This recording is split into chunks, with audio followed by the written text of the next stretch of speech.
toilet set. Toiletries, whatever. Yeah. Good. Thank you, Miss Ann.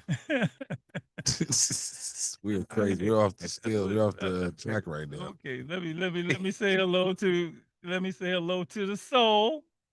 What's up? How you doing, sir? Saw you a minute ago. Can you hear me? Yep. Oh yeah, I'm Yep. right here. What's happening, family? And How you doing, man? hello to our guests. Welcome to the studio. Nice to see y'all. Good looking black folks in the studio tonight. Yeah, yeah. That's There you right. go. Thank you, sir. There you go. I'm Got still, any- that Easter ham still got me a little slow right now. So Oh, okay. had the honey glaze on it, Slow, so that had, yeah. But anyway, slow y'all know what I'm motion. talking about. Yes, we know what you're talking about. We know what you're talking about. All right, let's get to a little bit of news. We got a little bit of news. Oh, I got to. All right, we got to give. Steph is back tonight. If he, Yeah. is he playing? I guess he's playing, right? Playing, yeah. He's playing. Okay, all right. And out for like 27 games, 30. I mean, it's Wow, man. never Miss been Steph. that long in his career that Steph was out. Okay. Yes, it has. That He long? missed the whole year before. Yes, sir. Did he? I know he had a Yeah. bad ankle. Well, it's been a Had while. bad wrist. It's been a while. His wrist. Oh, yeah. Okay. Well, he's back. Yeah, he He's back. back. He's back. He's back. And I don't know if you're an NCAA basketball fan. I am. I'm any kind of basketball fan. I'm a playground basketball fan. I don't care. I'll stop and watch folks playing on the playground. Yeah. But much love to the UCLA Bruin women. Yeah, Yeah. out there beat- balling.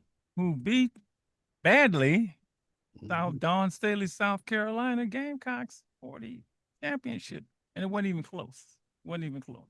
So they were all seniors. They had waited a year. They had made it to the tournament last year, didn't pull it off. But yeah. And this might not mean a lot to some people, but the most valuable player, Lauren Betts, who started at Stanford, ended up at UCLA. Her story resonated with a lot of people because she really suffered from some very mental health issues throughout her career. So much so she had to leave Stanford. She worked through those things, and now she is an NCAA champion. So, we do mental health shows here. We know how that important is for people. So, yes. All right. News, couple of news Congratulations stories. to her for keep on pushing. Yes, sir. Yeah. Mental health is no joke, as we know. All right. We always do news at the top of the hour. So 58 years after his assassination, Martin Luther King Jr.'s legacy endures. April 4th marked 58 years since Dr. King was assassinated at the Lorraine Motel in Memphis, Tennessee. I think everybody knows that. If you don't, well, I don't know where you've been. Okay. The moment was not just the loss of a leader, but a turning point that revealed how threatening his evolving message has become. One had directly challenged systems of poverty, inequality, and power. I always say Dr. King was the greatest combination of speaker-doer that I've ever known. Now, I'm sure Frederick Douglass, I've heard, was a great speaker. I know he was a great doer, but Dr. King could speak and do, and he was always in front, always in front. Victor Glover is about to become the first Black astronaut to fly around the moon. He is the pilot of NASA's famous, Artemis 2 mission. Becoming the first Black man to fly around the moon. Let that sentence sit for a while. All right. Are you into the moon thing, Mike? You into the moon travel thing? Yes, of course. You are? Okay. Yeah. Not really? No? Not really. And what's that mean? They can't see it. They can't see that on the radio. They just face. I definitely was keeping an eye on it. I love learning the facts about astronomy and watching all the new photos of like Jupiter and Mercury and that kind of stuff. So I do enjoy like full moon, but like when it goes to traveling, it just seems like a lot of money when there's other things that we could be focused on. Oh, I see. That's where I'm at. Well, let me ask you this. Would you go to the moon? Nope. No, you don't want to go. All right. Fillmore, would you go to the moon? Free of charge? It's a great question. I probably would. Yeah. Because I'm curious. Yes. Yeah, I can see you. You might. On the moon. Yeah, be on the moon. Be a good look. So you can try to reach your dreams. Shoot for the stars and land on the moon, baby. Now we talking. Well, let me get you qualified for the next trip. I know, right? So, what about you? I would consider it. How is the food on the flight? And do they have first class? You know, because I'm gonna need a little leg room. I'm gonna be up there because it ain't like just flying to LA or nothing like that. You're gonna be there for a minute. But I mean, yeah, That's a long flight, man. You certainly need, first class. I love that first class. but That's that's funny. yeah, the first brother to go around the moon. Yeah. I mean, it's 2026 and we still have first black man, first black woman all the time. But that's pretty cool. Around the moon, huh? What a perspective that must be to look down and Yeah. Yeah. see the planet like that and realize, we all just little ants. Yes. Yes. Yeah. It was, last one, since we're in the outer space thing, you believe there's life on other planets? I mean, Out why there? wouldn't there be? Is There's there life life out here. there? Right. Somewhere. It's just too much. Too many people. We'll take a Maybe poll. it's too big of a universe. Yes. Yes. Probably. Good chance. Great chance. Okay. Oh yeah. You do. So I hope they got a better president than we got. That's my wish Wow. that's my wish. it was Okay. not gonna get mentioned If- in this new segment because you know why. But yes, that would be good. So all right, I got three other people in here. Just okay. Let me do it quick. Life on other. What do you think? Yes or no? I think it could exist, but I don't think we can ever discover them. I think they're somewhere so far away we won't Oh, be able to. a philosophical answer. I Okay. like that.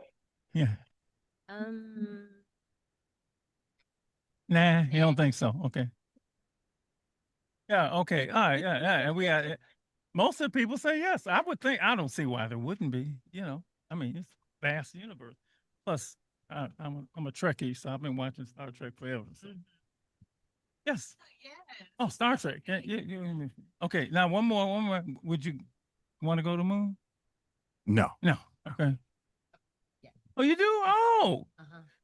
Y'all might have to have a We're conversation. gonna have a definitely conversation when it's gonna have to be an all black team going out there, all black people that did the calculations. Shout out to Hidden Figures and making sure that my wife come back before she went. Yep. Wait. No, you don't go like okay. Remember Soul Plane? Mm-hmm. Oh. I don't want Snoop Politan. See? That was a crazy movie. That was a good movie. Oh, that was silly as I don't know what, but hey, that's what he does. All right.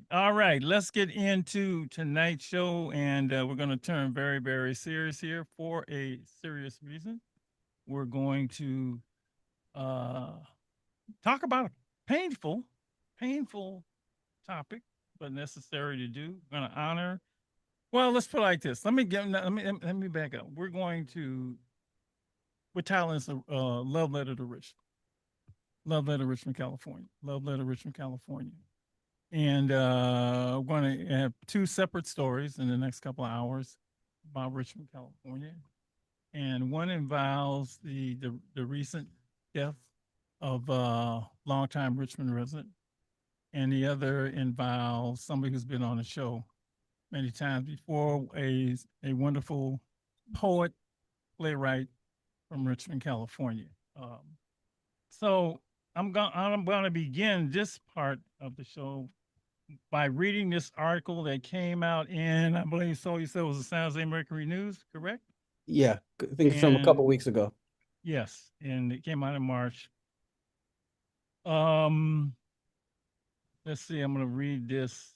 Let's see, the family of a Richmond school teacher killed earlier this month during a mass shooting at an after-hours club in downtown Oakland called upon city leaders to implement sustainable change that prevents similar tragedies from happening in the future. Letitia Bobo dedicated her life to uplifting others, and we are committed to carrying this mission forward, said the woman's brother-in-law, Keith Norman, during a press conference Tuesday. Her story cannot be forgotten nor ignored. The statements came after a came a day after hundreds of people gathered at two neighboring Richmond churches to remember Bobo 33, who was among 7 people shot. I have to read that again because I forgot about that part. 2 of them fatally on March 7th inside the Easy Lounge on 14th Street in downtown Oakland. Bobo was caught in the crossfire after an argument erupted at the club shortly after around 3, let's see, I think it says 3:35 a.m., long after the club was permitted to remain open. No arrests have been made in the shooting, and a motive for it remains unclear. As of this time, this article was published. Law enforcement sources previously told this news story that the other person killed in the shooting was seen in a heated confrontation with another person before the gunfire erupted. He was shot several times and pulled his own weapon and fired inside the club as patrons rushed for cover and scrambled for the exits. Let's see. The shooting sent shockwaves through Caliber Beta Academy. I think that's the way it's said, where Bobo had been working with her sister as an 8th grade language arts teacher. The school canceled classes shortly afterwards, and again on Monday when her family held a memorial service. Okay. She is remembered as a beautifully brilliant school teacher who became a successful educator, musical artist, filmmaker, screenwriter, author, and entrepreneur. Her classrooms were a place where students can truly be themselves and express themselves, recalled her sister, Lashante Norman. Right. And the last thing I'll read is Letitia Bobo had a pure and peaceful inner light, an amazing smile, and a contagious laugh, and a willingness to offer love and support in any way she could. Mm. So, in lieu of that, or with that, and especially, let me go to this sentence that said, "A story cannot be forgotten." That's what I'm looking for. We are not letting her story be forgotten. So tonight on Street Soldiers, we're going to celebrate the life of Letitia Bobo with her family, Mm. who are joining us from all over. And in fact, as we're doing this, if anybody wants to call in and talk about Letitia, you can. The number is 877-955-1061,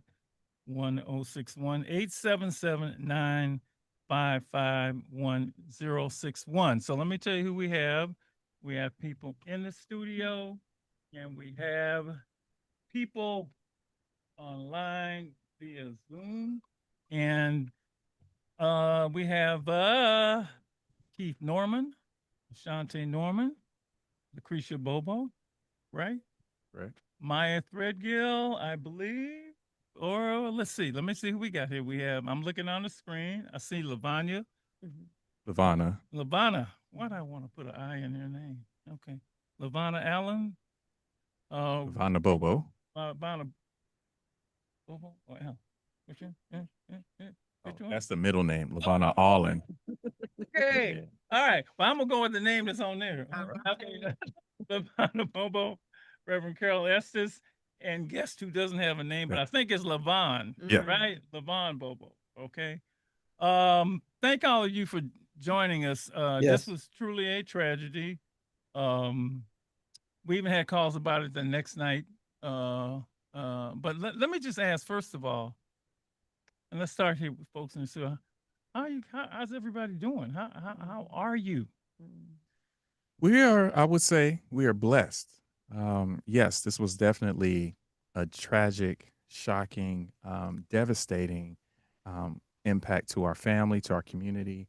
And as things would go, when you're connected in the community, especially in the Bay Area, you get support. And our family have seen tremendous support from Caliber Beta Schools, tremendous support from our church family, McLaughlin Temple, tremendous support from El Cerrito High School, UCLA, the Bay Area. Everyone has shown up and shown love and been with us through these challenging times. So today we're taking it moment by moment and we're celebrating all of the good things that you mentioned that Letitia did and brought to our family. And I should ask, when you introduce yourself, say your relationship to her. So, yeah. So this is Keith Norman. I'm LaShantae's husband. We've been married 19 years, so I'm not new to the family. I've been around for quite a bit. So Letitia would be your Sister-in-law. That's what I thought. There it is. I ain't say it wrong, so I'm gonna let you say it. Right. Okay. Sister-in-love is like what I like to call it. Oh, that's that's cool. nice. That's Yeah, cool. yeah. Oh Lord. Yes. Damn, you married the right dude. Okay. Yes, I did. I'm about to start that springing that on folks. See, that's why you always learn from the listeners and the callers and the guests. Okay. Introduce yourself and say how you doing. Yeah, LaShante Norman. I am the oldest sibling. It's four of us. Okay. So I'm the oldest sibling of the four of us. Letitia was number three. So yeah, we're taking it definitely moment by moment. But I think what helps in this process is the amount of support we've had. Me and my mom are talking, and we mentioned that we're beautifully overwhelmed, right? It's this. It's That's another good one. Yeah. Wait. Go ahead, write that down. Write that Sister down. in love, beautifully overwhelmed. Yeah. Okay. So we're just absolutely grateful for all the support we've had, and just us connecting as a family helps in this time. Yeah. Okay. Yeah. All right. You wanna? No. Well, tell her who's there, just so we know. Lucretia Bobo is mom. She's in the studio, but Yes. she's here present, just listening. She's listening. And when she's ready, she may jump on. But right now, Yes. Yeah. I'm sure she will. That's why I'm not gonna say nothing wrong.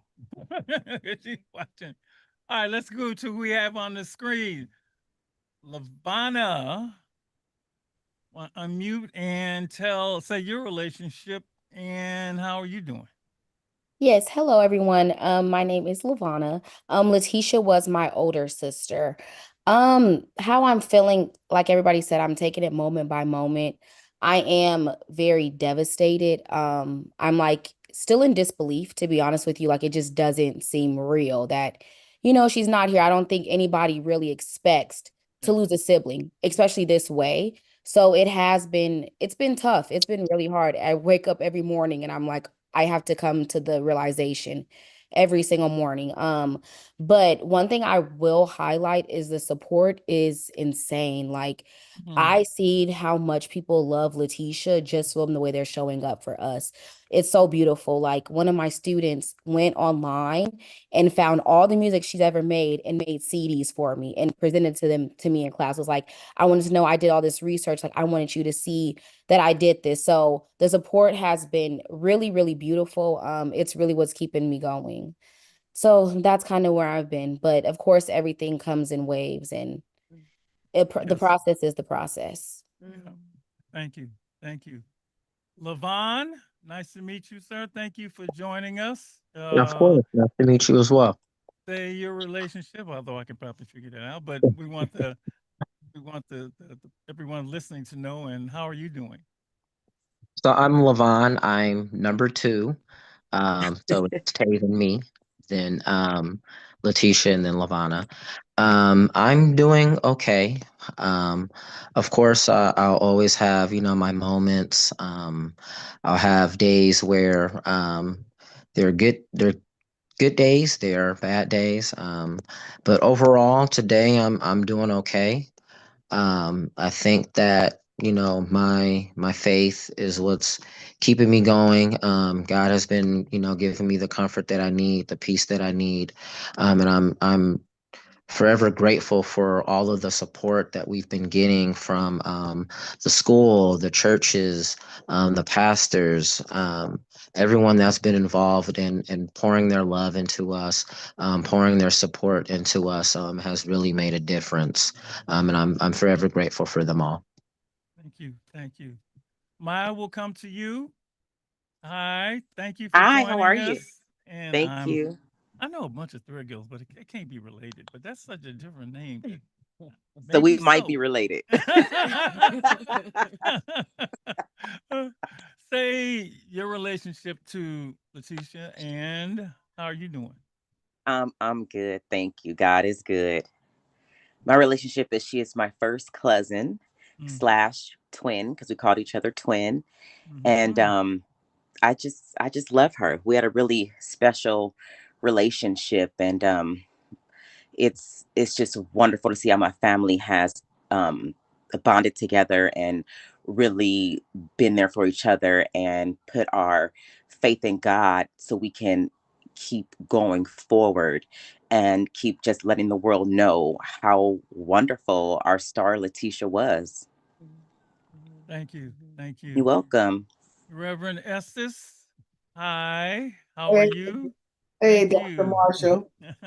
Yeah, been listening to your show for a long time. I didn't think that I would have to be on like this. Um, Yeah.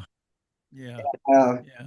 yeah, just processing it all, processing it from and I was known as God Ma D. So you know, my professional name is my professional name, but I was known as God Ma, and it has been a piece.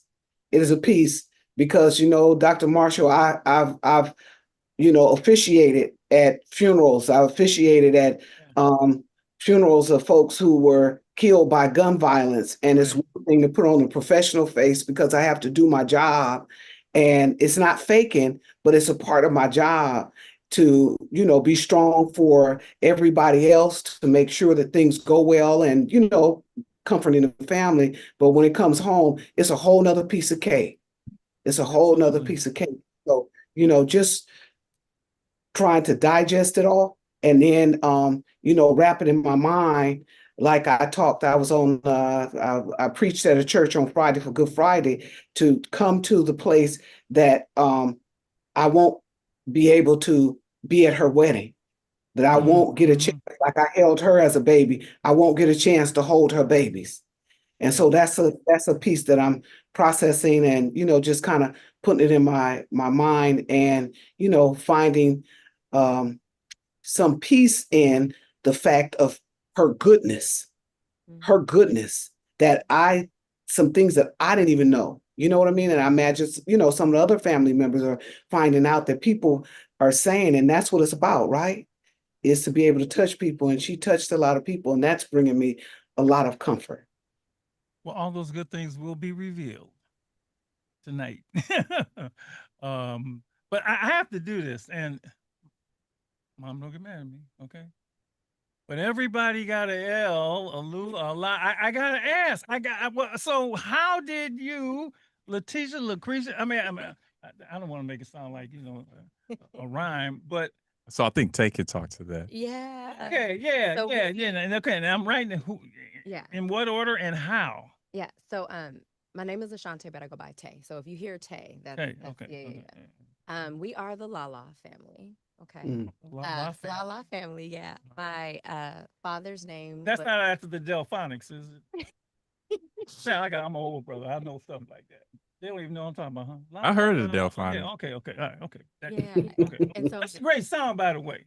Means I love you. Okay, go ahead. Go ahead. my dad's name was Levon Bobo Sr. Mm. Ah. He married Lucretia Bobo. Mm. My name, Lashante. Um, Levon Bobo Jr. was the next child. Mm-hmm. Letitia was after Levon, and they're actually 11 months apart. So they're Irish twins, Levon and Letitia. Yeah, yeah. I got a sister that's 11 months apart from me. Okay. And I just figured my daddy couldn't wait. But, but he had 9, so I know he couldn't wait. Look, I'm not going to do that because probably would be nice in their memory. And then Lavana, she actually got her name because Levon named her. Levon was able. It was Oh, Letitia that named me. The really? story was always wrong. Oh, well, let's It get was it right Letitia. tonight here on Street Soldiers. Mhm. That's beautiful. Oh my God. Okay. Well, I Yeah, stand I, corrected. I always took the credit for that, but yeah, truth is Letitia named her.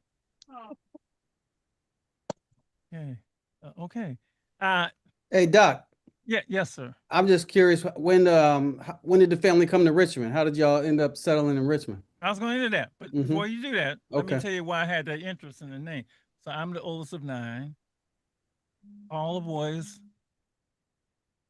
Joseph, John, Jerry, and James, and all the girls are D's: Denise, Diane, Donna, Doris, and Deborah. Mhm.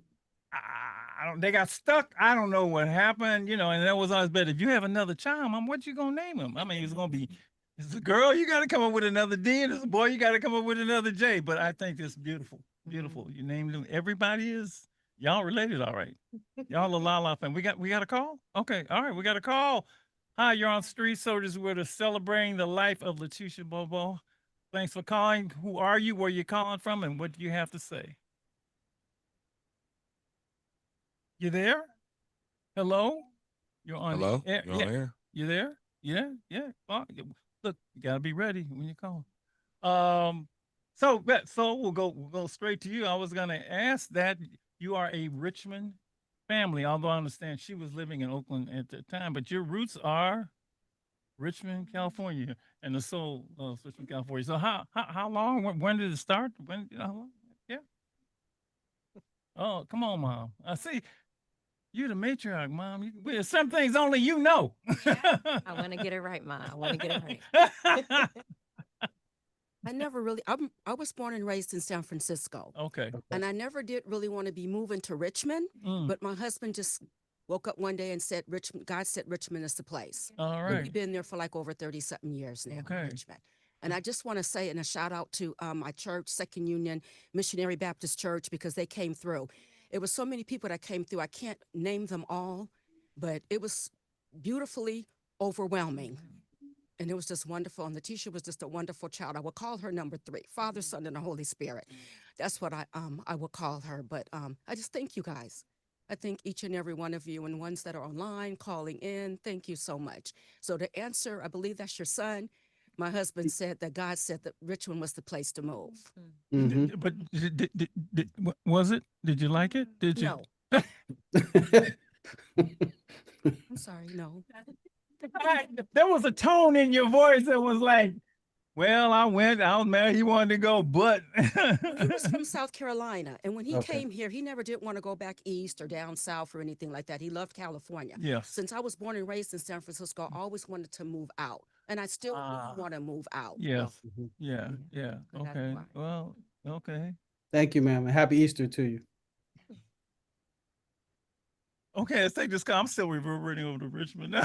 All right, you're on the air. Thank you for calling. Where you calling from and what's your name?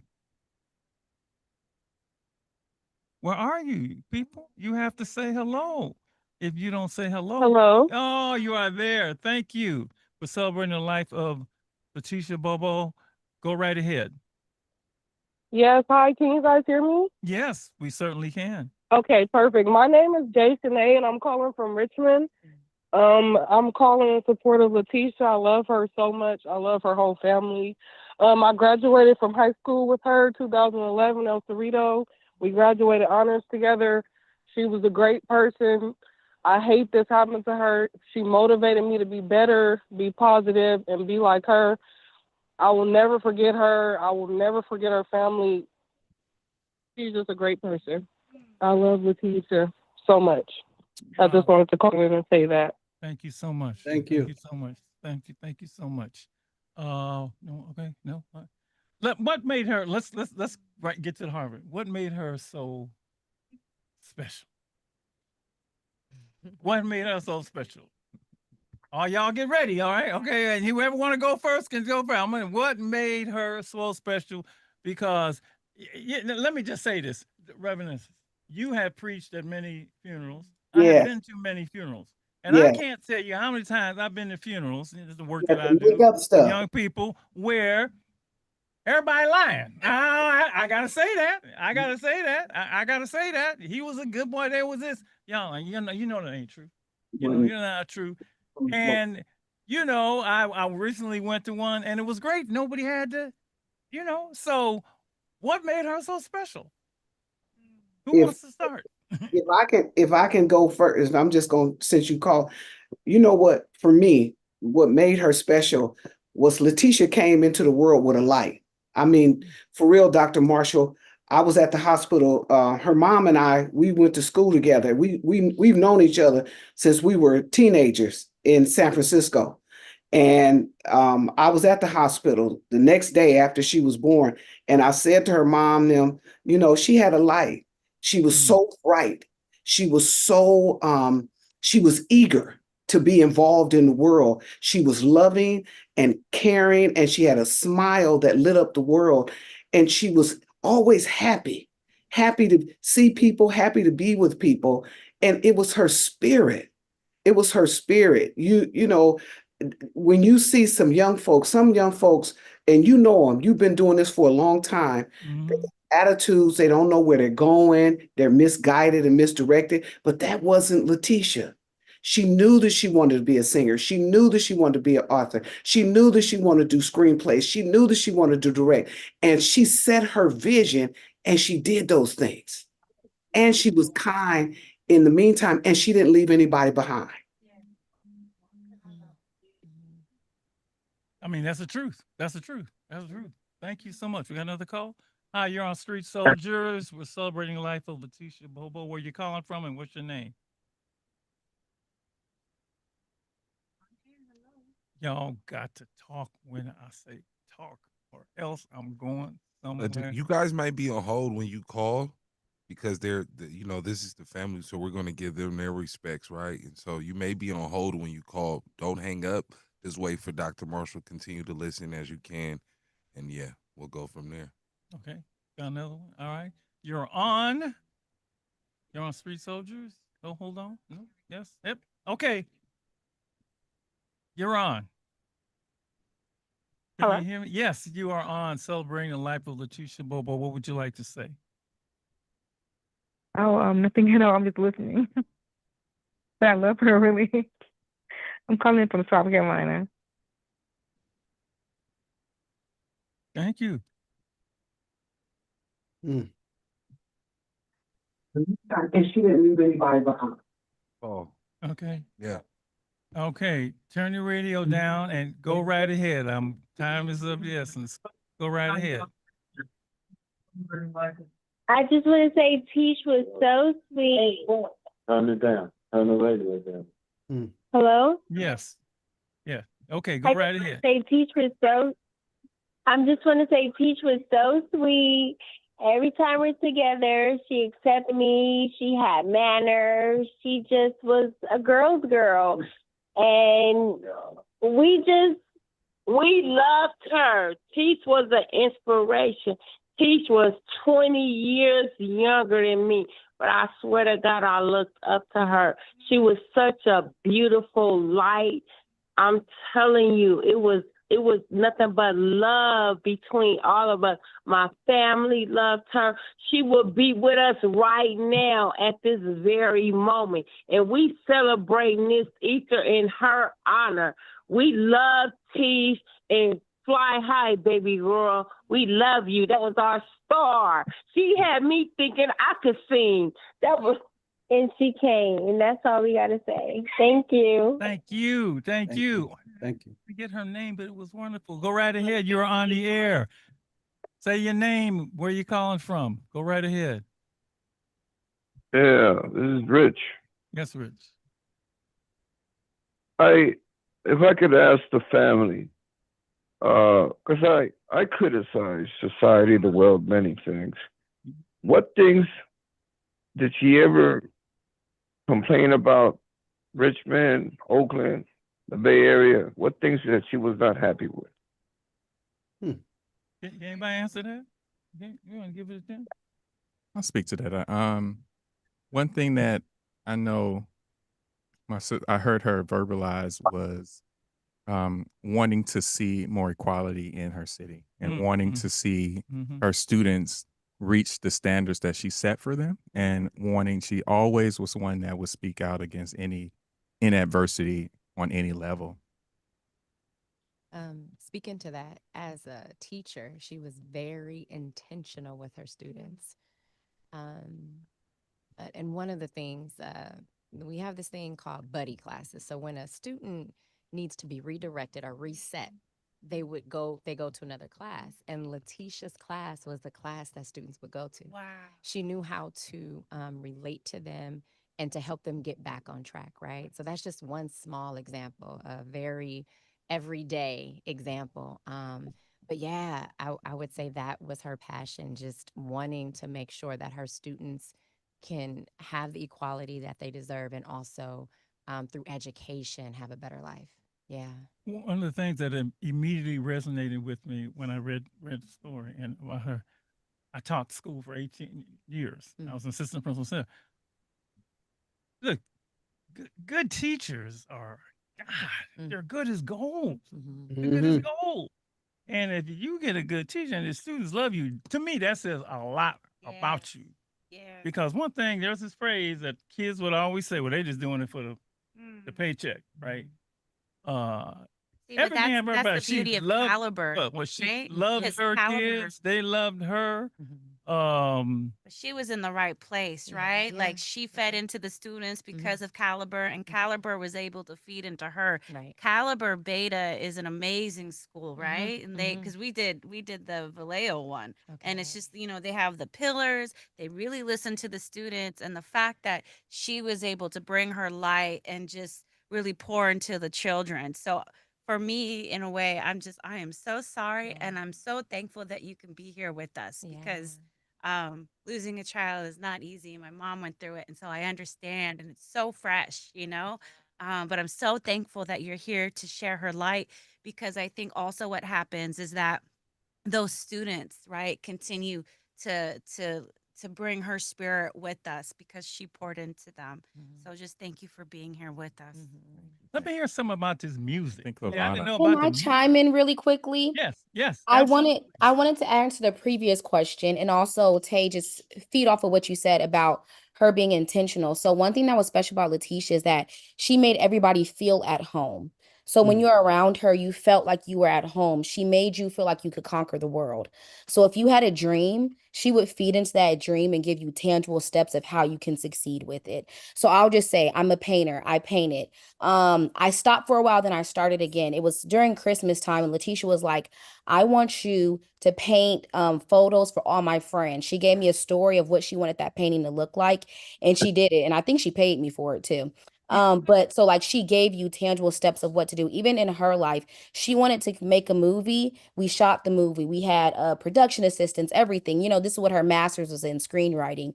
And not only did we shoot the movie, but we had a red carpet event. So she gave people tangible steps. So she took people's dreams Red and she carpet? put them into action. Like she literally was praxis in his existence, theory into action. That is something that made her very special, is because she was able to make your dreams become a reality.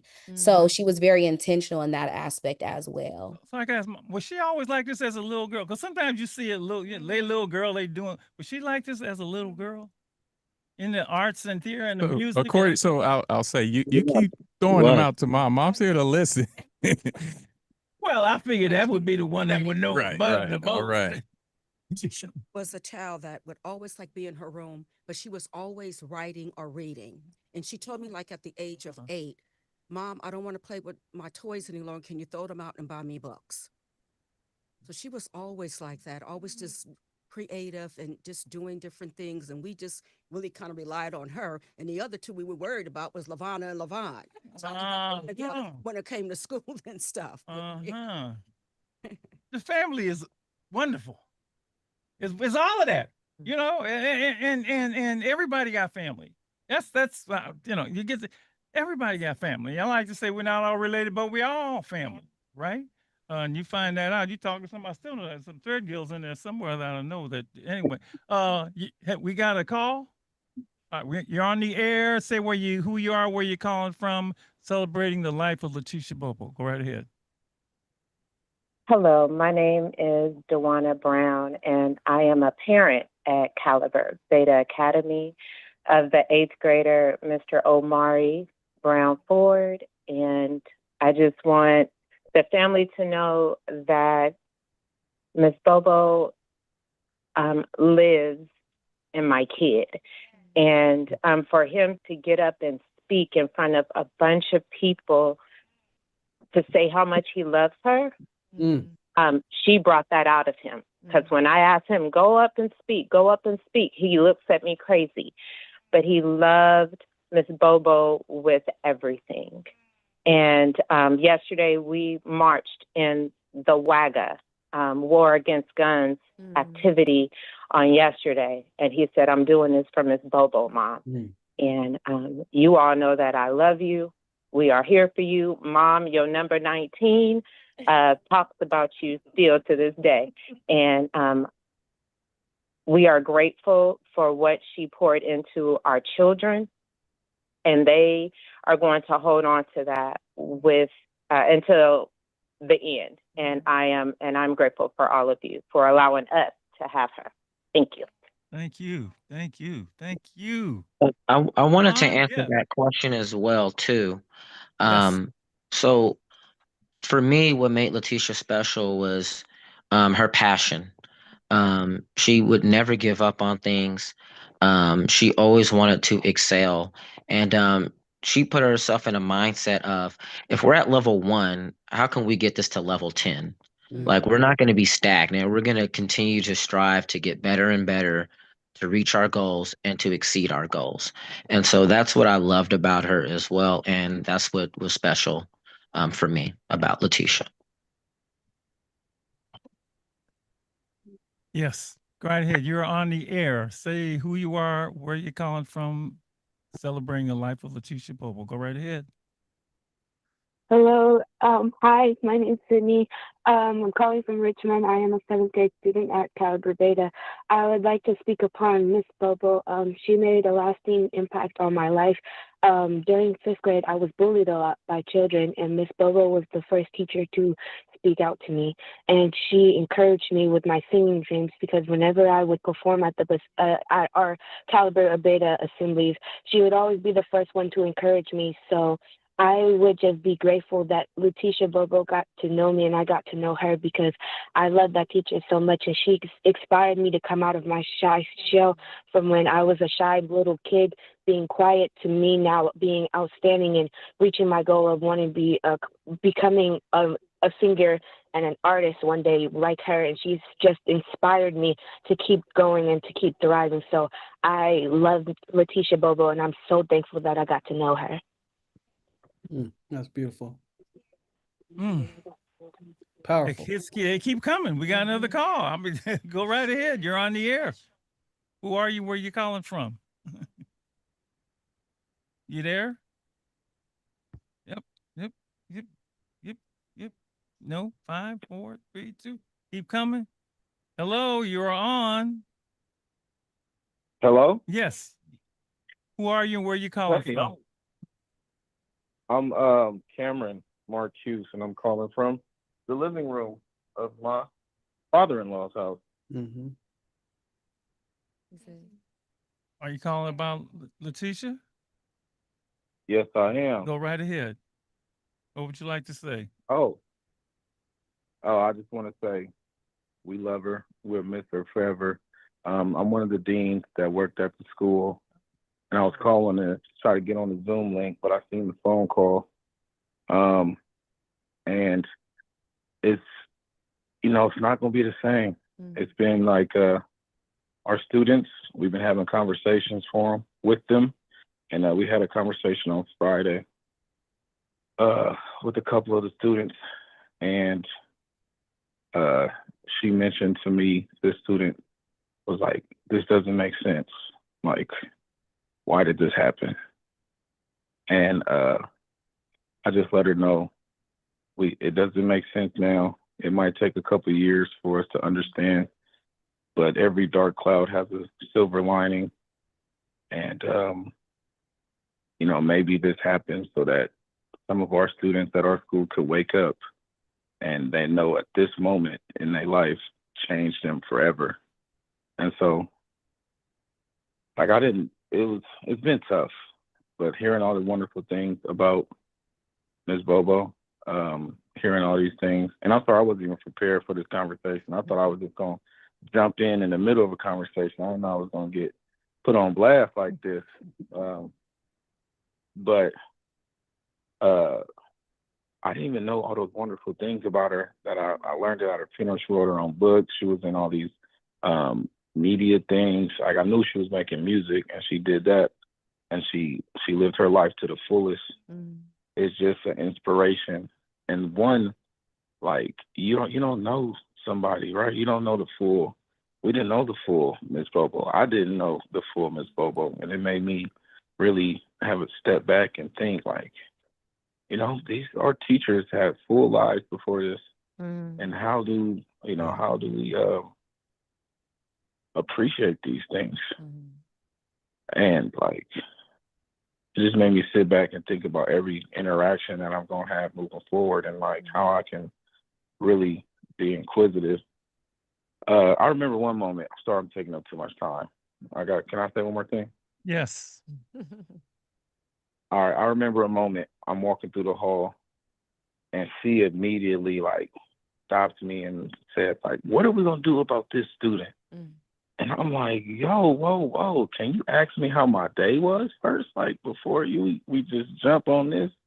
And ever since that moment, like every time she would see me, she'd be like, "Hey, Dean, how was your day?" And then we'd have a conversation just as people first, and then we would jump into like our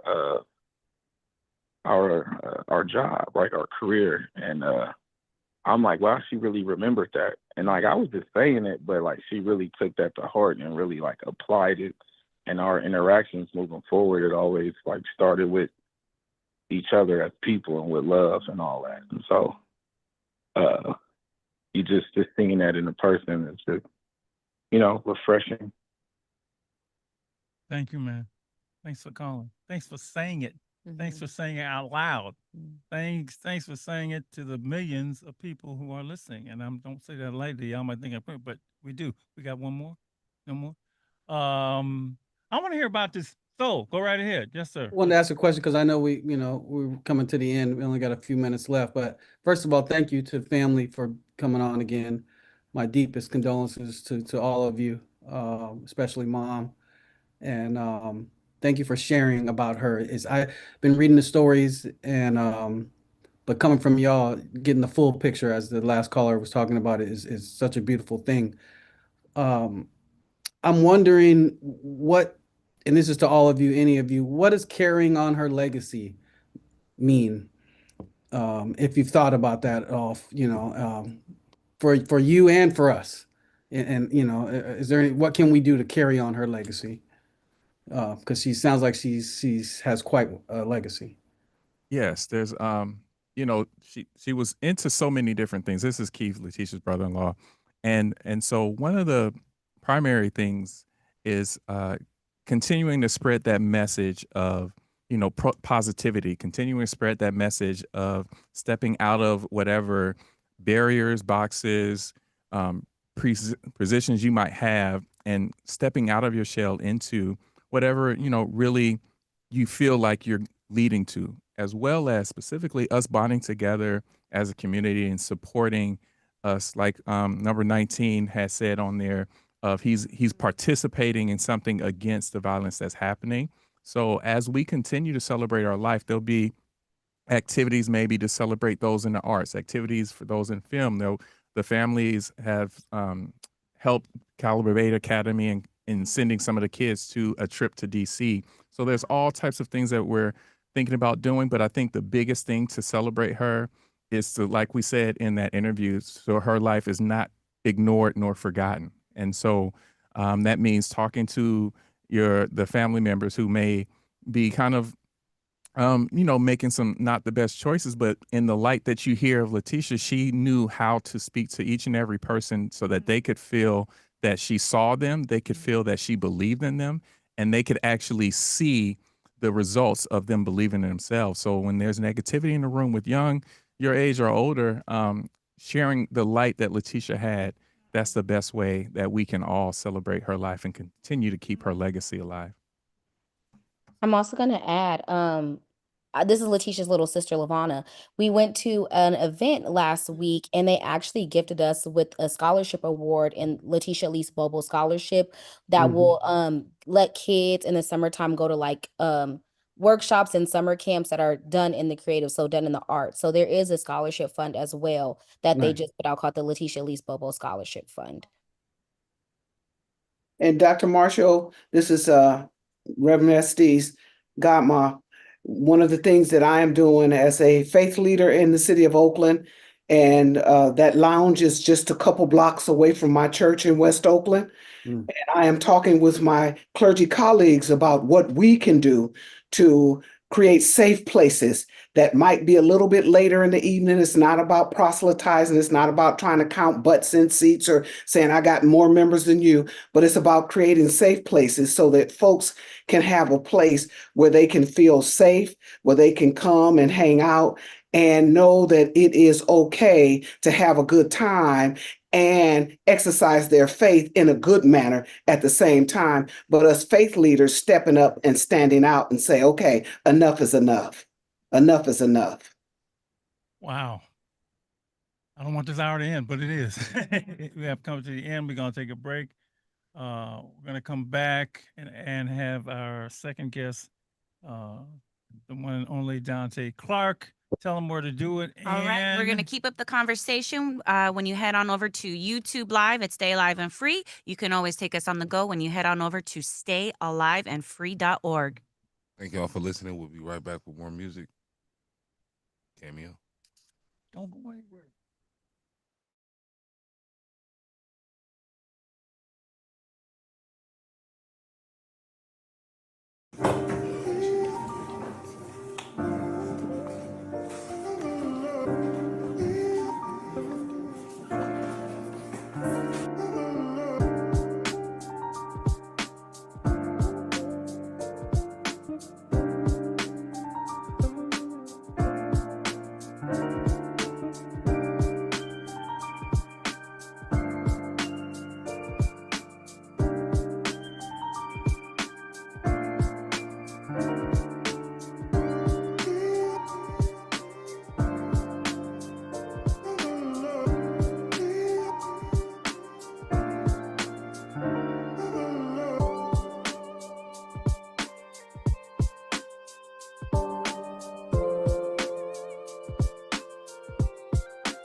Hour number two, alive and free, Street Soldiers Radio. What a wonderful first hour we had celebrating the the wonderful life of Letitia Bobo. A love letter to Richmond is what we're calling this. A love letter to Richmond, California. So much wonderful. Later, I'll tell you the story they told me about Richmond when I first got up here to go to school. They said there's two places you shouldn't go by yourself. This was a long time ago. They said, don't go to Pittsburgh and don't go to Richmond. You got to know somebody. And this is a boy that's from South Central Los Angeles. So, I said, oh, okay, but how what they call it, legend is about a place, right? But joining us now is the one and only, there he is. You got to come on camera, my man, Dante Clark. What's up, Dante? How are you? Hey, good evening. I Peace. gotta hear you. You can't hear me? Can you hear me? I can hear you just fine. Okay. You better get it right in the studio. Okay, Dante, hold on. We gotta get the main man back in here. What's up, Mr. Clark? Peace, brother. Please. Hey, peace, man. peace. Richmond's finest, North Richmond's finest, joining us hey. once again. Thank you, brother. Okay. Hey, I'm just doing what I Give can. me a little Yeah, Dante. that's right. Yes, you are. The folks in Some the people ain't doing that, so. Hey. Dante, or Malcolm, or Levine. All right, Dante, I got you. Yeah. There you are. Hello, sir. How are you, man? Good evening. I'm well. Good to be here. Looking good and shiny. Your skin is glowing. What you using, man? I need Shout out to my sister, Big Boss Butter, Big Boss Business. It's some mineralized body butter that rehydrates the body and feed the body cells and with a lot of nutrients. Sea moss butter. See, Doc thought he was playing and you were serious. Oh yeah. Shout out Big Boss Butter. You can look that up on Instagram, Big Boss Butter. That's right. Get That's some of that funny because we was just mineralized talking butter. about body butter for men today at brothers Easter in dinner. the body butter, man. Look. Yeah. I'm trying to look good as I can for as long as I can. Okay, for real. Yeah. Looking good, brother. Thank How are you, man? How you been? I'm well, man. Busy. Got a lot of things going on. Just trying to stay fruitful and just be of service as best as I can be. So we're calling this show a love letter to Richmond, and the first hour was celebrating the life of Letitia Bobo, and it was beautiful. It was absolutely beautiful. Family is still here in the studio as we listen. We're gonna go, gonna wrap all these things together. But man, you look, you an old friend now, man. We just seen you grow. When did we first meet Dante, man? He's grown up on the show. I feel like 2010 was the first time I came on there. Yeah. Just all. Yeah, man. Just a young. Yeah. Dante do a spoken word. But see, Dante was like, Dante had. Can I just say this? A Black Panther spirit. Oh man. Dante, Dante, we're going here, boy. You're like the revolution is happening tomorrow. Gil Scott was his daddy. Now I'm playing. Dante was man, and that's all still there. But to see everything to see everything you have done since you first came, and oh man, the credits and the things you keep. I don't have your dossier here. I mean, I don't have your thing, but you continue to do wonders and to grow. You can talk about your old projects, your latest project, but you are truly a Richmond hero. That's what I'm gonna call you, brother. Oh man, it's just an honor to be of service. As long as I have been doing something that I never thought could be as powerful until I really just stepped into it. Just being like, I'm gonna just use these words as a tool to uplift not only the past, encourage the present, and just reimagine the future. So to be able to do this for 18 years, man, Doc, it's truly a blessing. I can't even, I'm just happy to be here for real. Doc, you call me a hero. We can also say a hey Roo. Okay. That's right. That's right. Teaching. I've gone all the way back to. Well, let me get my ankh out here. Yeah. I'm already going back to the source. So yes, hey Roo. Hero comes from hey Roo, in the ancient Kemetic. But nobody needs to know that but me, unless you want to learn. If you want to learn, it's in the books. What's your latest thing, man, or what you got? My latest project right now is called Blue Honey. It's a 20-minute short film that I have wrote, directed, and acted in, which is a poetic retelling, reimagination of honoring the ancestors who came from the south to the west coast, primarily to North Richmond, and my story, right?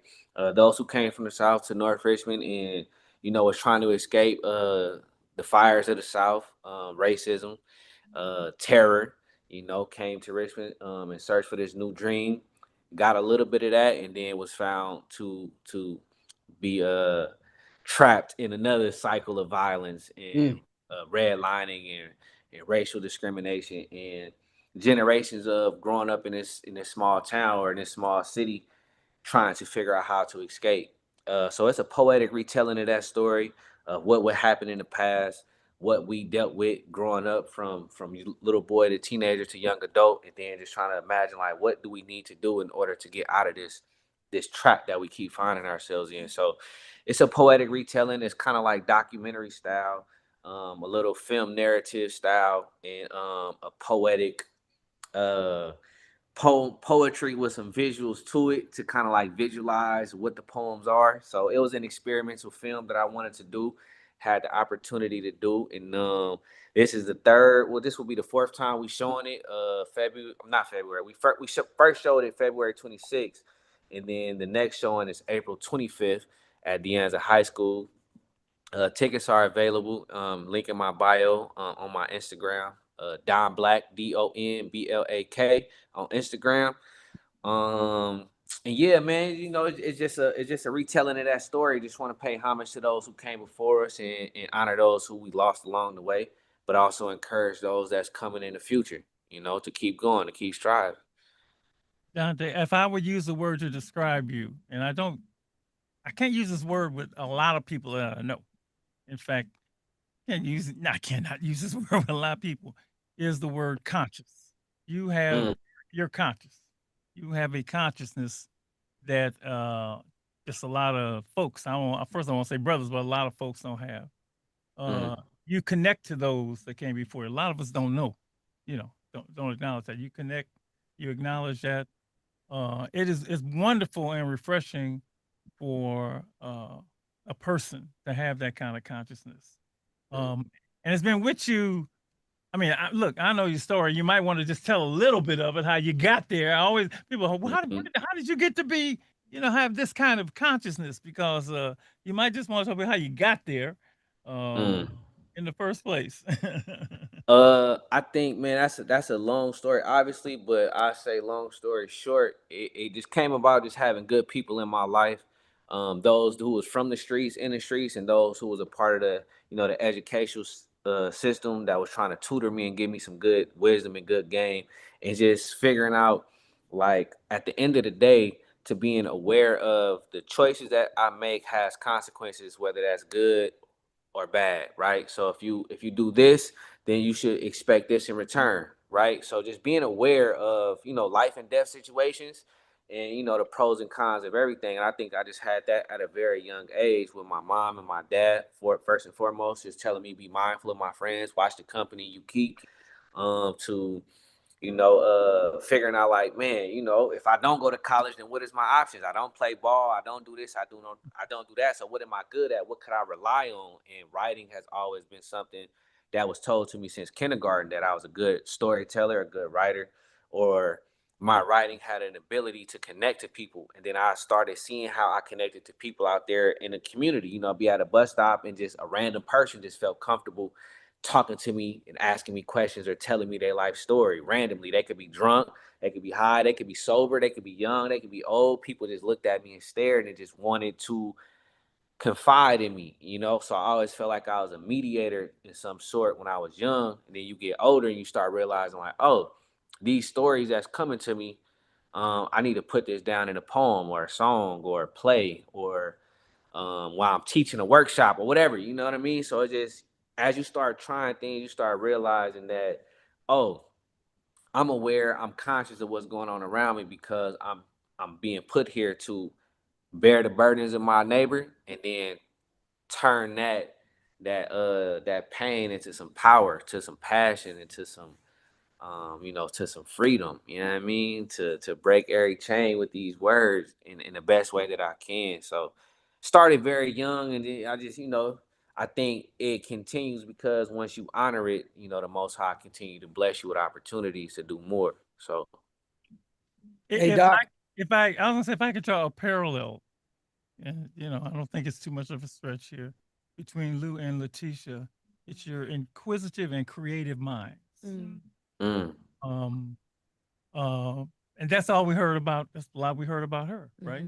From you had students, she had students, but mhm, and it's your and it's your quest to serve others. yeah. Um, and Lord, do we need more people like that? We need more people like that. So you want to say something? I was just gonna say, to make the connection between the two of them. Also, some people just touched. I don't know you, but you know it when you're around them, when you are in their presence. It's I can't even put much more words to it because the words can't capture it. But I remember meeting this brother 2011. He it was jumping off him.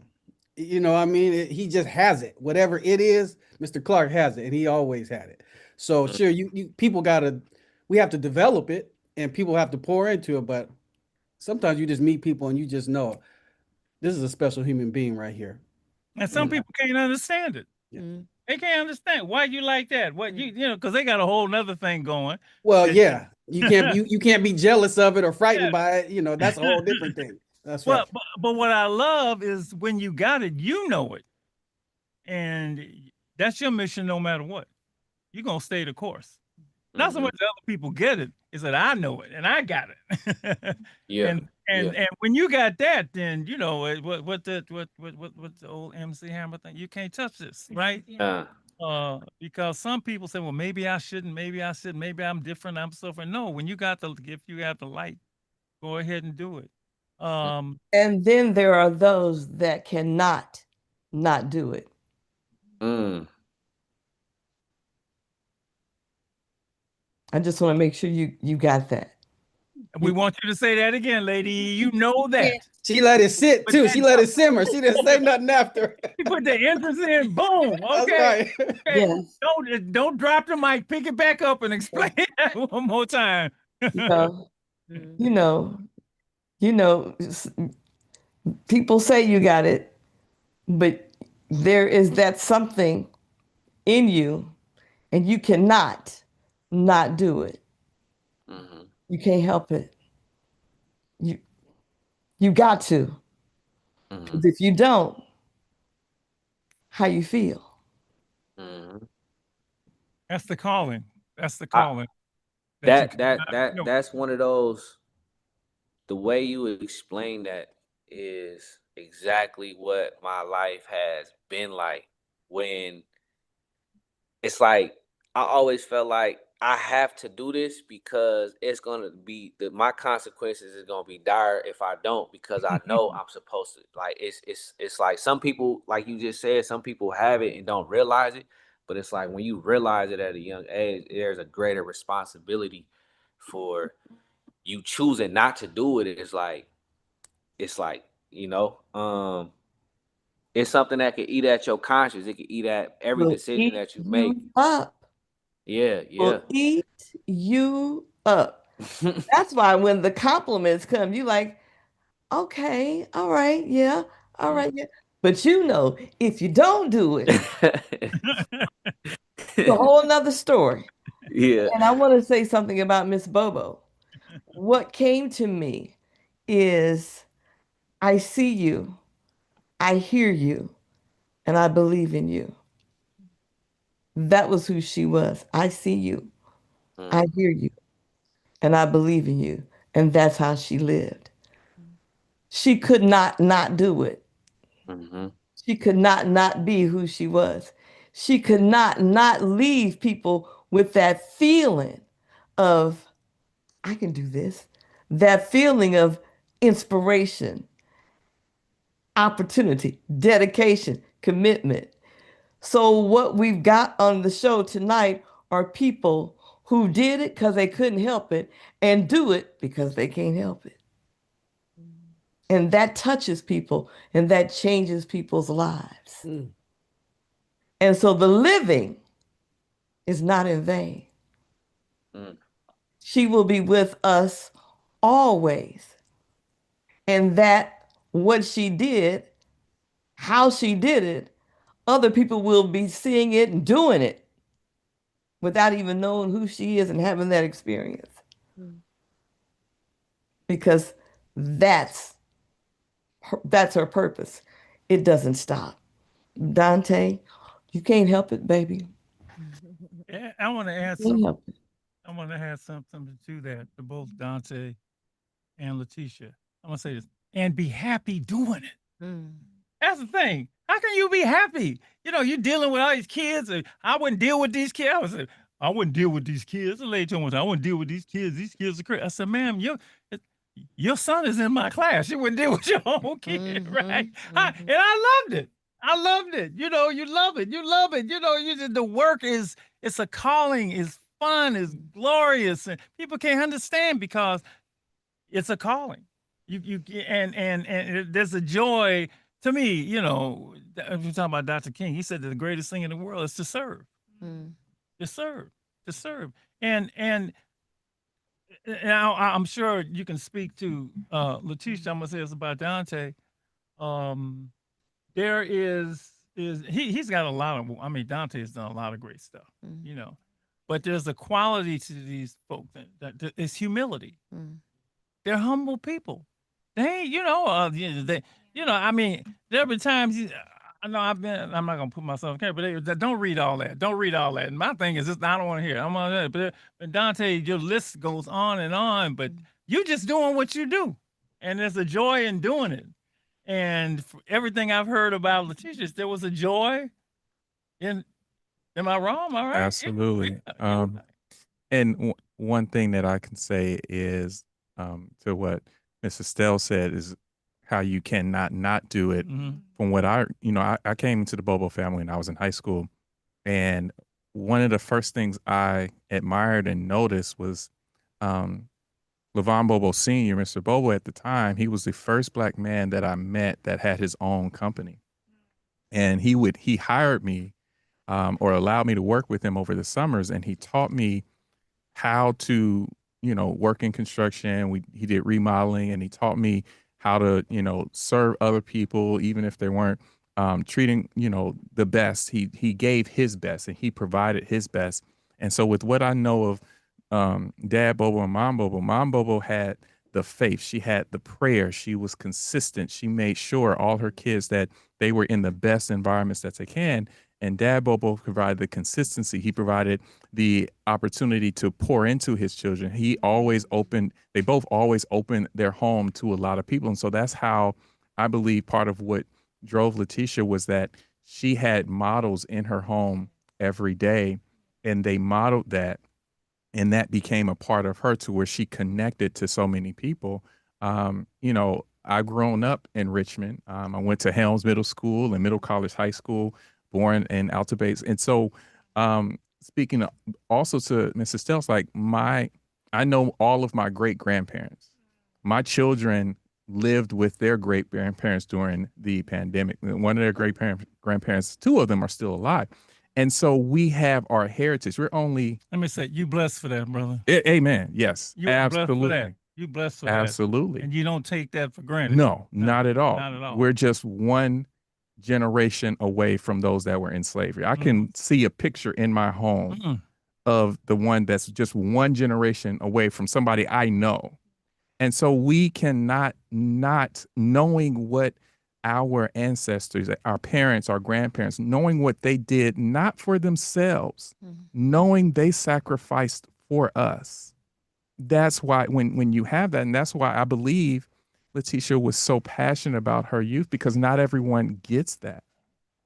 And so when you don't have that, you don't know, you don't have that drive. But when someone comes in and they can transfer that, that's what the beauty of the Bay, the beauty of being a committed collective of people is that you may not have it in one area, but somebody else does. And all it takes is for you to receive it. I didn't have it as frequently as I would like to at home. I had plenty of examples at home. I had a stable environment, but there were some things that I needed somewhere else outside of home.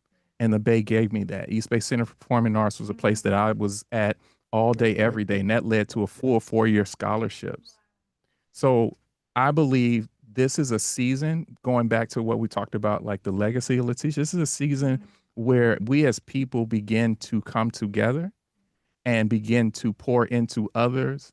But I also believe, like you were saying, Dr. Marshall, is that those that don't necessarily understand that, be more open to allow someone to come in and give that, not being as combative and unagreeable. And that's what we see a lot in schools. I taught for some time. So when you talk about like I couldn't deal with the students, most of the time it's not the students, it's something at home that if we all got on the same page, that student would have much more progress quicker. But since we can't, what teachers do is they make the best they can with what they have with that student in that classroom. And oftentimes the teacher touched so many students. The boys basketball team, number 19, the mother who called in, they dedicated the game to Letitia Bob. I'm wearing a t-shirt that they designed. And we know number 19 because that young man played his heart out. They were down about 10 points, but he scored about 9 of them. And you could see the passion and the drive, and that was fueled by someone who was poured into by someone else. That's the inspiration that love can give you. And I just want to say, if I just can't just jump in Yes, one yes, more you time can. with Dante, teachers, he's not in the classroom, but he's all over the classroom. He can be all over the classroom with the poetry and the different forms and mediums that he comes up with to teach and to awaken, to bring about awareness. So look at what we've got on the show tonight. So it's just wonderful. It's just wonderful. Dante, how you reach and teach, how our young people can be reached and taught and experience and the opportunities. So I just wanted to make sure we not remember to be aware of that. So Dante, you know you're a griot, right? You know that, right? You know that, right? You ain't too young to take on griot. All right. Yeah, I'm learning how to appreciate it and uphold it and be more consistent and available and seen in that role. Sometimes I could, recline back and be in my own space, and then you realize like, oh, it's a flock of people out there that needs to hear something, that needs to be reminded of something, and so it's time for me to step up a little bit. So. Has anybody called you Unc yet? I mean, I've been having nieces and nephews since I was 18, so But I that mean, just being not called family, Unc like ain't just. really tripping. But I mean, just people, other kids. Have you become Nah, Unc not or not OG not really. yet? I think most people, how I approach them, I get called Big Bruh a lot. You Okay. know, I'm more like a big brother than somebody just like saying like Unc. It's like how, cause I feel I'm so connected to the youth experience that when I talk to them, it doesn't sound like it's coming from an old person. It sounds like it's coming from a place of like experience, but I look and feel their energy is the same. So it's kind of feel like I don't know. I get called Big Bruh more than I get called you know. It's coming. That's okay. Hey, I remember sometimes somebody called me OG. I looked behind me. I was like, and there was nobody Ain't there. nothing wrong Yeah, with and being an old person hey, that can talk to everybody. yes. I understand now when the All elders right. say like you trying to get my pops used to say you trying to get where I'm at. I already been where you been. You trying to get where I'm at. And then when I was younger, I understood it, but now that as I get older, I'm realizing this gap between young people and this idea of old and like the disconnect. And it's just like once again, being in that position of like I'm not hecka young, but I'm not like as older as somebody else. I'm still able to connect to the older and to the younger, and be in that in between where people just like, I just respect your experience and your perspective. So I don't mind getting older at all. I see what my pops mean. I'm trying to get where he at. And that's one of my favorite things I tell the kids. I don't believe in a generation gap. I believe in a truth gap. Mm, Just depends on where you hear it from. You want to hear right. from dad, or you want to hear it from mom. You want to Mm, hear it from, it depends on you, man. I don't want to hear it. Okay, well, let me get you somebody that's your age and tell you that that's just what I said. Just depends on where you hear it from. But truth is truth. And what you delivering and what the teacher delivered was the truth. The yeah. truth about life, truth about freedom, the truth about them becoming everything that they could be in this crazy, crazy world that we live in. I'm not even going to present. I'm going to the past, and that's been here since. Let me say something about Richmond because this is a Richmond love story, and that is your spot. You Mm, everything you just it's like you in the soil. You know what I mean? You in Richmond got a thing. But I just say North Richmond in particular because it's part of Richmond, but North Richmond is its own special place to He can me. pick any slice of Richmond that he want. Okay. Um, what I could say about Richmond, just to be completely honest, it's like majority, if not all of my family is from North Richmond. I spent a lot of my youth growing up out there. And at the same time, I stayed all over Richmond. I had some time in Parchester Village. I stayed over there on South Side with my grandmother. She who also stayed in North Richmond.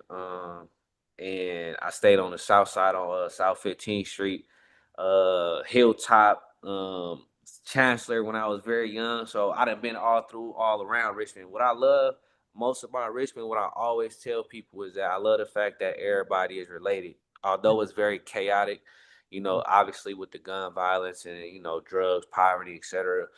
Even with all of that being said, we the type of town and city to where it's like, if I don't know you personally, I know somebody who is related to you, and then two people from that, we related to them, and so it's kind of like your cousin might be my cousin, and so just based off of that, it's like we family, and I think that's really a unique experience because when I go to other cities, it's kind of like you could be anybody. You could say you from, I don't want to call out no particular city, but from my experience, it's like you could say you from here and nobody will know who you is.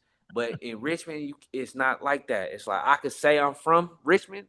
It's only certain parts you could be from, and I know somebody that's your family who is somehow my family, and that just makes us related, even if we have our differences. And I think that's what's so special, and I think that's what made my experience unique because I grew up in Parchester from North Richmond, stayed on the South Side, was a part of the Making Waves education program who had all different sides of Richmond people up in there from 5th to 12th grade. So that was that relationship there. We went to school, went to private school, got kicked out of school, went to continuation school. So I done had all different type of experiences growing up in Richmond. So working in Richmond, working at the Rise Center, and there's a lot of talent out there. There's just a lot of beautiful souls that remind me so much of the South before I ever even went to the South. And having the opportunity to go to the South is kind of like, man, this looked exactly like North Richmond, or going to the Bahamas, to the island of Nassau and getting off the dock and going out there, hit a couple of corners with the traveling guide. And it's like I literally felt like I was back in North Richmond. It was certain corners that we hit with a corner store and the people was out there doing hair right across the street. And it was just like, man, it just feel like I'm right back in the Rich. So I just think that that's a beautiful experience, just to be so far away from the South and the people from the South come out there and feel like they at home. I think that's beautiful. Okay. Levon, didn't you tell me that did you tell me you were connected to his first show? Is that you who told me that? Yes, I was. So I was gonna ask him about Richmond too, because I love Richmond through and through. I don't live in Richmond anymore, but I am real Richmond. I am from Richmond. I'm South Richmond though. But yes, Dante, you're very well, I don't know if it was your first show, but Romeo is Bleeding. I was one of the theater techs at El Cerrito High School. So Yeah. that's I remember you. Yeah.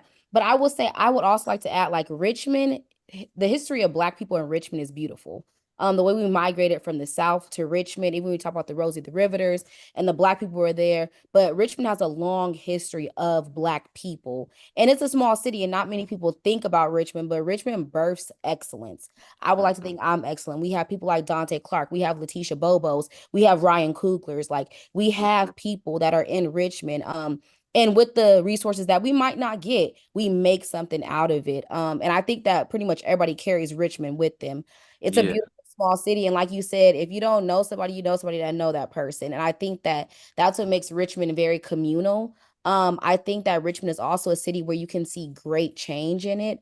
People that are there, they really want to see change. When we just talk about politically, socially, economic wise, they really do put in that work. So I will always have love for Richmond. And yeah, Richmond, I'm real Richmond through and through, through yeah, and through, real Richmond.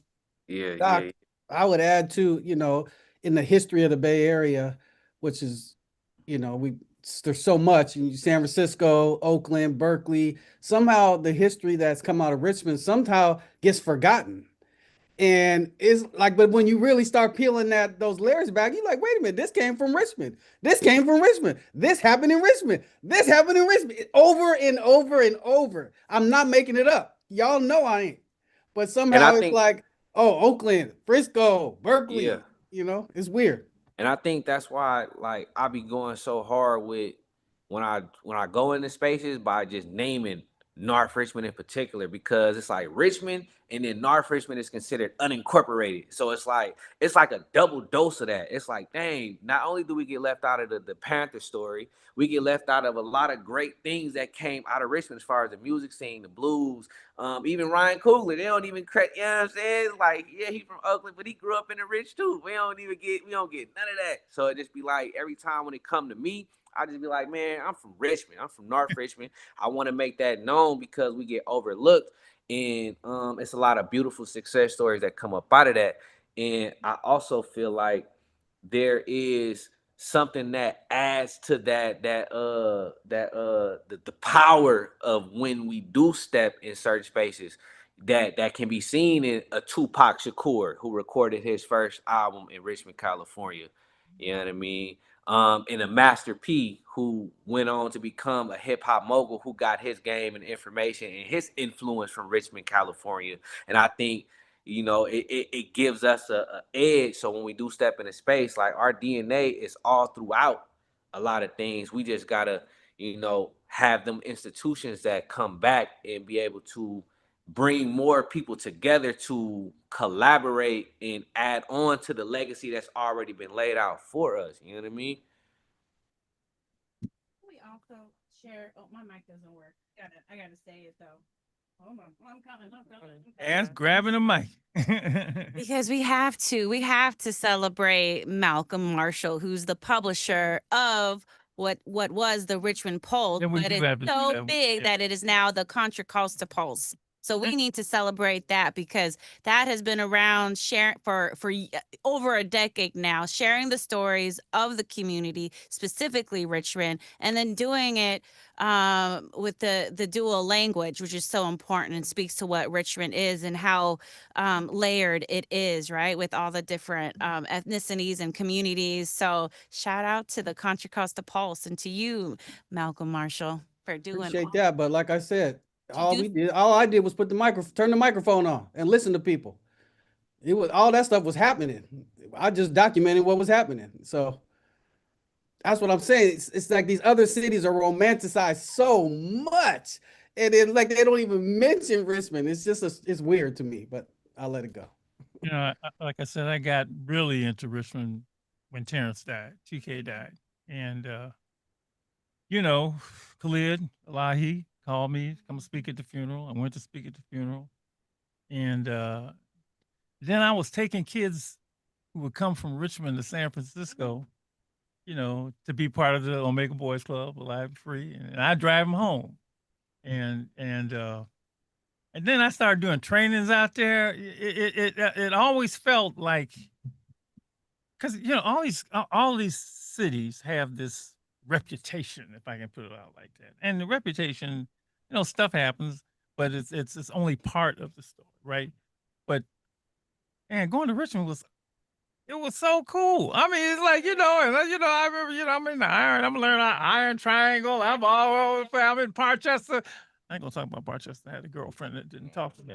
Anyway, Doc, they used to walk the ceasefire night walks. I'll never forget them. I mean, I met Mac Dre at the Richmond Auditorium. We put these things on, but I found it's funny. But I gotta say this, and I've been I've been a lot of places, but I never felt. I know there was a lot of drama, but I never felt it. For me, I never felt the drama. I didn't. I mean, I'm maybe it's because I was trying to stop the drama. But Richmond was on, and then when my son moved out there, it was like, oh, he it's yeah. Then I learned the history. And look, Dante, you understand. We all understand this. Um, all of our communities, wherever they be, and all of us made the exodus from what's my favorite book, The Warmth of Other Suns. You ever read the book? It's a great book by Isabel Wilkerson, is that her name? Isabel Wilkerson. Yeah. And we all go back to Louisiana, Mississippi, Arkansas, Texas, somewhere. But we come out here to these places looking for a better life and run into a lot of the same stuff that we read into down there. That's the thing, right? I always say, other folks can change their names. We can't change our names, and we definitely can't change this. Right? So, yeah, and that's what folks did. People came over here and their name was whatever, and they just shortened it to, an American name, but we can't do it. So we get all of it. We didn't know about red line. That's why I love what you're doing now. They put all this stuff that we, that we dealt with. My mom was in the 6 888. You know that, right? So the parents come home from World War II. They can't get to the GI Bill. All this stuff and it's deliberate, it's legislated. There's a book called The Color of Law that has all this stuff in there. So this whole thing of persevering and coming through and making it in spite of all of this is I'm glad you're exploring all of that in these plays. Because people just, I talk to people all the time. Well, I didn't know that. I didn't know that. I didn't know that. I didn't know that. So, we shall overcome and still our rise is absolutely true. And if we can become Letitia, despite all of this, right? And we can create families like who the best cook in your family? Now I gotta say something. So, they say the way to a man. They told me, yeah, who the best? Oh, you getting ready to tell me? Okay. I'm getting ready to tell you. Because I'm coming over. All right. So again, when I met Tay, Grandma Woods was still with us. And that's Lucretia Bobo's mother. And Grandma Woods could make some peach cobbler that would make when I tasted that cobbler, that was the day I knew it. Like, I gotta marry this one. And then I had to figure out how to get her to learn that recipe. And then now she make it better than Grandma did. She is the best. So I would say, all right. I think Tay actually gives the run for their money. She does a lot of the cooking, and it's healthy cooking too. Yeah, but Lavana, she got one on me. Oh, okay. Yeah. What dish? Yeah. I don't know. She got one on me though. Yeah. Lavana, where you live? You live in Atlanta, right? I currently live in Atlanta. Yes. There too. I go anywhere to eat. I go to New Orleans just to eat. So I ain't got no problem going with you. Look, I'll find you, girl. Yes. Doc, I got a question for Dante, if I may. Is that all right? Yes, sir. Okay, thank you. Just because, we keep talking about education. And when I interviewed you, Dante, about Blue Honey, because I want to take it back to your film that's about to debut at Richmond High. Is that right? In a couple weeks? At Deanza. At Deanza High. Okay. You mentioned there's teaching moments in the film. And, I didn't get to ask you when we did the interview, but I'm curious how you want educators to use this film in classrooms, or do you want them to, and how would you like to see them use it?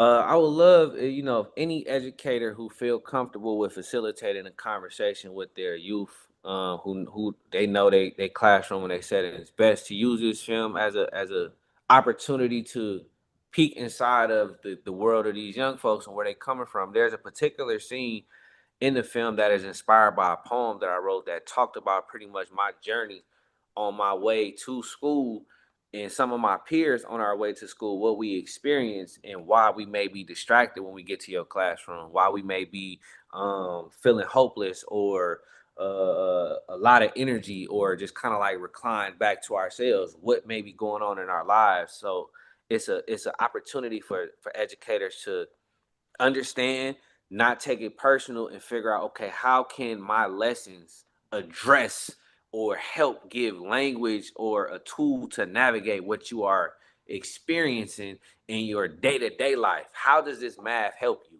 How does this Shakespeare help you? You know what I mean? What can I teach in history that can give context to your lived experience today?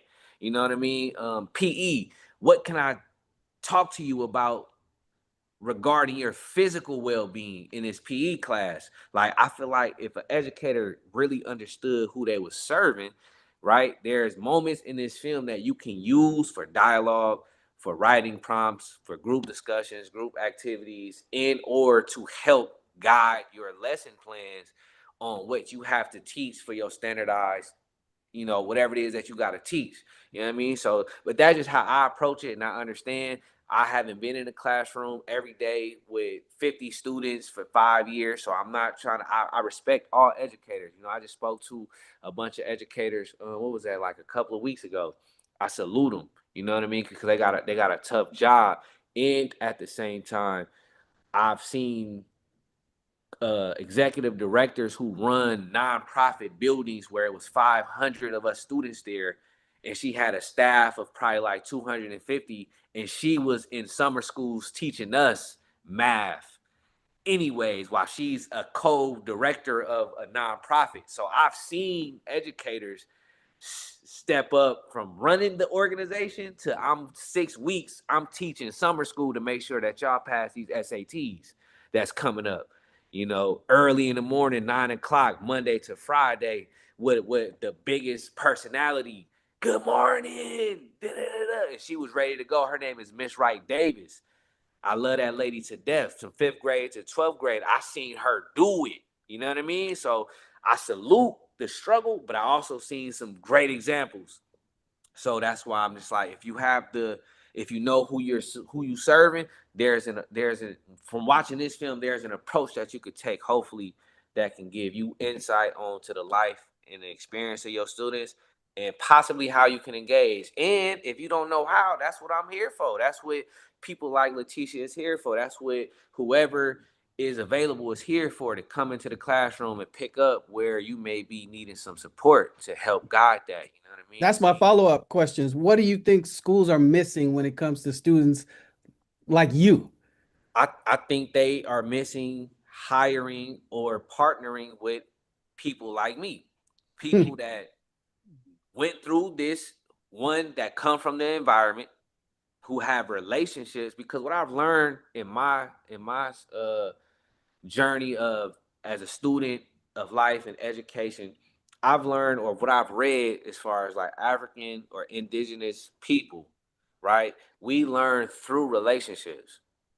And that's kind of like going back to what Doc has said. It's not about an age gap, it's about truth. And I want to add on to that. It's about the energy in which truth is being shared. Mm. And if I feel connected or trusted to the person giving me said information, I'm more inclined to listen, watch, and engage with whatever the activity is. And so that's why people like Letitia are important, because the way that you see and show up for these babies make them want to learn from whatever it is that you're trying to teach me, right? So I feel like if you don't care about the people you standing in front of when they are acting out, you're going to take it personal. But if you come from an environment and you already know, you could look and be like, man, that baby look like they ain't ate in a couple days. Or I could tell that they kind of, I heard what was going on in the neighborhood. Let me check in and see if that was a uncle or if that was a such and such. Or you are more,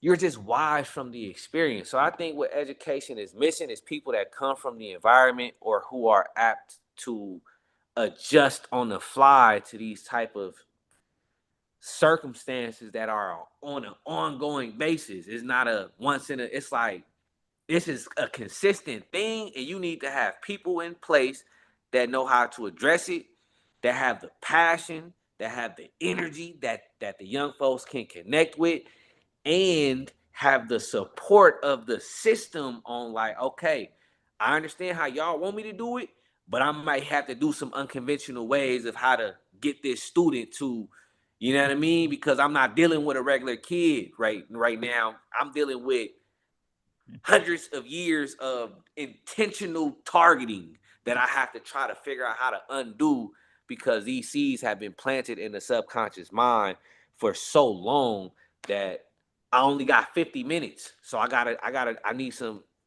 need a lot of support, and I need some people that are very radical, that's passionate, that got that energy, that can connect with them in a way that y'all probably not gonna know how to do or understand. So I think they just, but that's if we cared about really educating and uplifting the spirit of said people, right? You know what I mean? So What that's else just you just assuming that described? education wants to do that, though. Yeah, What you Dante. just described is education. Because they need to be able to find a way, the young people, to address it, express it, illustrate it, or put it out there. So once the movie is shown and there's a little bit of dialogue, then followed up with a workshop, some personal experiences that touch them, and then some ways that you can throw out during the workshop where they can put that information on paper or draw it out, write it out. It helps with the communicating, expression, the writing, everything. I mean, that's how you do it. What you just described, that's how you do it. That's how it needs to be done. I'm with you on that. I'm all in that one. That's why black folks started their own schools, because the schools won't allow them to do that. That's yeah.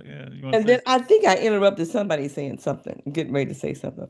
Was that you, Levon? It was me, Lashante. Okay, Lashante. So Dante, curious minds want to know, are you interested in getting in the education field? Now, Dante, let me preface this. I work at Caliber Public Schools and I am the talent lead. What that means is I hire and recruit, come on, teachers and staff for Caliber Public Schools. So that was a great pitch. Let me know. All right now. Come on. I can put my hat on, my talent lead hat. She can also plug you in for some PDs. So That's professional development. I'm definitely open to the conversation. I'm definitely open to the conversation. I'm learning how to just say yes to the calling. So I'm open to the conversation on any way that I could participate and be of service, for sure.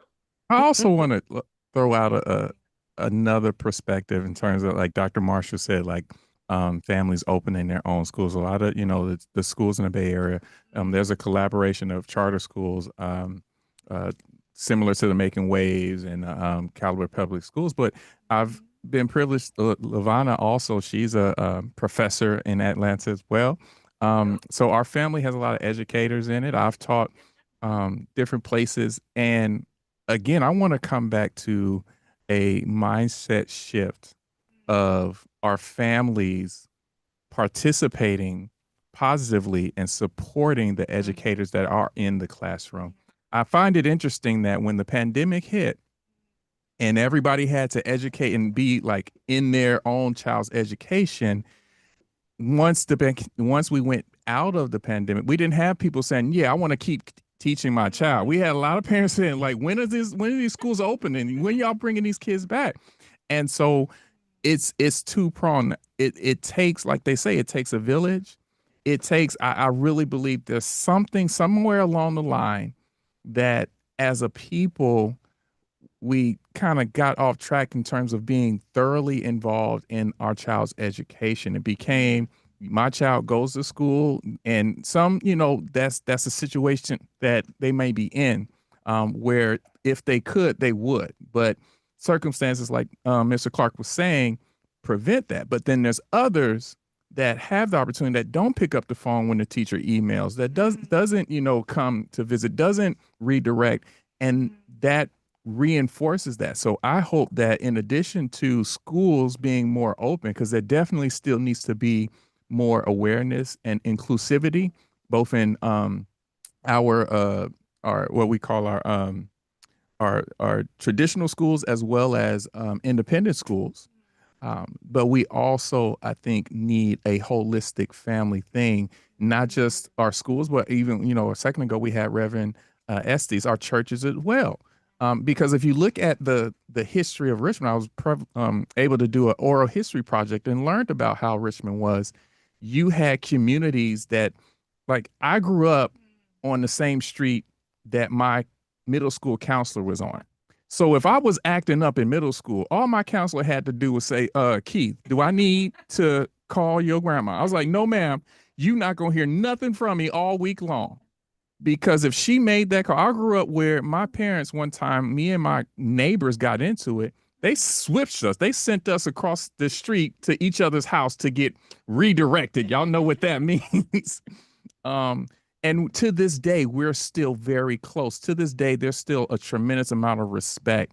And so that's the thing, like we talk about, Richmond has, it does have that love. It does have that, like, yeah, a whole lot of stuff goes on, but at the same time, if you're in need, there's people that, like, will take you in, we'll make sure you're okay. And so when it comes to education, I think a more holistic view of education, not just in the schools, but holistically, would be beneficial for us. Yeah, I think it's important to, I mean, a lot of us grew up in communities like that, right? And it's important to explain that works. That's what works. That other stuff don't work, right? And there are times when things come along to destroy that, and that's what the whole crack cocaine thing did. It just wiped out all of that, right? And but we are now in a time of recovery from that, and all you gotta do is put back in place the things that work, right? And of course that works. Absolutely it works. We're not all related, but we're all family. We all got family, stuff like that. You don't do nobody else's family, so but yeah. It's and I admire anybody that wants to engage in the work of making communities work. And that's what we had with Letitia. That's what we got with Dante. That's what we got with Malcolm. That's what we got with Lady That's Estelle. what we all got, all of us. Yeah, That's what we all do. and it's just glorious work. It's service work, and my big thing, we need to celebrate those of us who are doing the work, because the other stuff, especially in the age of social media, other stuff is going to get the headline. You're not going to get this. You're not going to get this. You're not going, and that's why. What's one of a common thing that we do on the show? Good people doing good things. I'm always having folks, because I got to deal with this other stuff. But there are a lot of good people out there doing good things, and they need to be celebrated, because sometimes you think either you're the only one or is it worth it? Well, hell yeah, it's worth it. It's absolutely worth it. And when Letitia's life shows that it's worth it. What's that song in the church? Let the works that I've done speak for me. You know, I mean, you say her name, everybody lights up. Like you're only good as your name. You really are. And I can say some names, but no. You'd be like, nah, I don't know. I ain't going over there. I don't want to know him. I don't know. You're only as good as your name. And I'm gonna give mom and the family credit. You created this angel, right? This angel. And there's a whole lot of mothers out there, right? And Dante, the whatever it took to get here, because all roses, all routes are different. That's what we have in him. And that's what's special. And we celebrate that. We can't let all that other stuff dim the light. So whatever you set up in her name, please, Dante, we're gonna get yourself out there. And this is always going to be a place for this. This show, and what we do here is always going to be to celebrate the greatness and the beauty and the brilliance of our folks, our people, brother. You know, I mean, whether they get it or not, the thing is that we got to get it, right? Got to get it. So that's why tonight has just been great. It's been great because that's what it's celebrating. You know, that crazy man might be trying to get us all killed, but here we celebrating. We celebrating. Some people got sense, right? You know, and let me just add, when it comes to him, be careful who you put in charge of your life. Can I just say that? That's my one caveat. If you put the wrong person in charge, you're gonna have a problem. But you got right people in charge, it's all gonna be good. Lady E, you want to take us out? Dante, tell us one more time when it's gonna be. When it's going to be. April 25th, Saturday, Deanza High School, Richmond, California, 6 to 8. Ticket link is on Eventbrite, Blue Honey Film Screening, or you can hit my Instagram. Link is in my bio. Instagram is Don Black, DonBlak. And I also wanted to take this opportunity, if I could, share a brief poem real quick, if that's okay. You know we want to hear that, brother. Okay. Sunday, okay. And we will go out on this. We continue to lift up the Bobo family for her life, her love, the joy, the gifts that she gave to others and that she continues to give. We are grateful for Miss Bobo over here, who says, I bring a gift to you, Mr. Clark. I am the creative lead. And there are doors that can be opened for you. You were here tonight for a reason. Step into that door, baby. What a blessing it is. And for Mom Bobo, we hold you in prayer. We continue to lift you up and hold you. Because we know it's not been easy. It's not been easy. But I know somebody that can hold you and keep you, strengthen you, encourage you, and remind you you're going to be all right. And the love is always there. Sister, yeah, I know what that's like. When you look up and sister, you can't call her. I know what that's like. But you know what? She shows up in different ways. And when you see her, go ahead and smile. Go ahead and smile when those ways show up. And with that, Dante, we'll go out with your prayer. With your poem, sorry. Dear Letitia, when they say your name, the air will fill with wind chimes, fluttering heartstrings that lingers on new flowers. Though you left us a sad song, we will sing about you. Mirror your smile in prayer, dance your memory. A brown girl who wore such blues, now soulful high notes, wide winged. Your eyes are sunrise. Your voice like white dove feathers, anointing our youth. God wrote you soft for Richmond. Yes, he did. As our truest love letter. Yes, he did. Thank you, Dante. Amen.